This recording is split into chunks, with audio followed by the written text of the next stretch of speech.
Broadcasting's The Spotlight.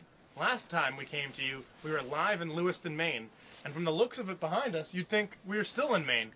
But in fact, we are not. We're back in our nation's capital in Washington, D.C., where we've been facing the snowpocalypse over the past few days. We'll have more on that in just a little bit. We deviate from the world of sports to talk about the weather this week, where coming into the weekend, we were expected to have up to 30 inches of snow.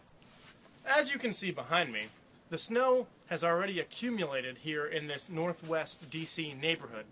Now let's go out to the field and check in with our former sports analyst and this week meteorologist, Adam Hohen, who's got a report on some of the stupid things that people do in the snow. Adam! Thanks, Andy. As you can see, I'm standing in the middle of the street where people have already started abandoning cars stuck in the snow. And at this rate, I'm recording this on Saturday, this will be here until Thursday. There is no prospect of the plows coming, and it's supposed to snow again on Tuesday. Really, this is the end of the world for Washington, D.C. They have no idea how to handle this kind of snow with the approximately 3 snow plows that this county owns.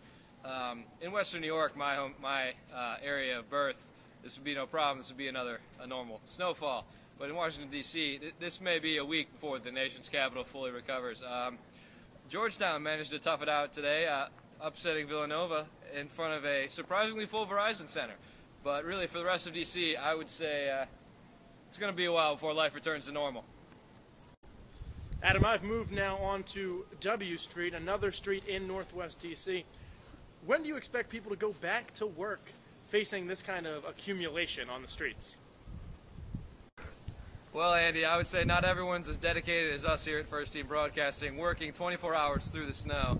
I would say Monday is definitely out, and Tuesday is really looking iffy as people are trying to move their cars, but really only the Range Rovers and the expensive SUVs are really getting around, really proving their worth for the one time in their owners' lives. You make a very valuable point right there, Adam, that only the SUVs are on the roads, but frankly we believe if you do not have to go anywhere, you should stay at home today.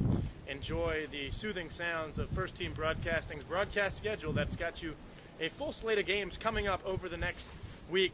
On Sunday, Washington and Lee will square off against Lynchburg, weather permitting, of course, as well.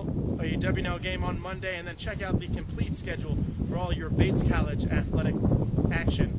Adam, a quick question on sports. Will this weather in Washington, D.C.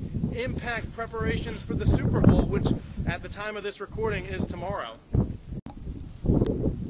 Well, Andy, seeing as the Super Bowl is being held in Miami, Florida, this massive snowstorm sweeping the Northeast is not expected to impact the Super Bowl.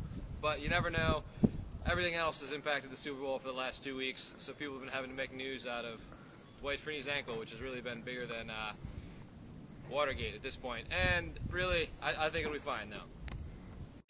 Well, that's going to do it for this week's First Team Broadcasting The Spotlight. Join us next week, because who knows what the conditions will be and who knows where we'll be. At least one thing's for sure. We're prepared now for the Olympics when our coverage begins live from Whistler with Mallory Lobiser in just a few weeks. For Adam Hohen, I am Andy McEnroe. Just remember, keep the spotlight on you.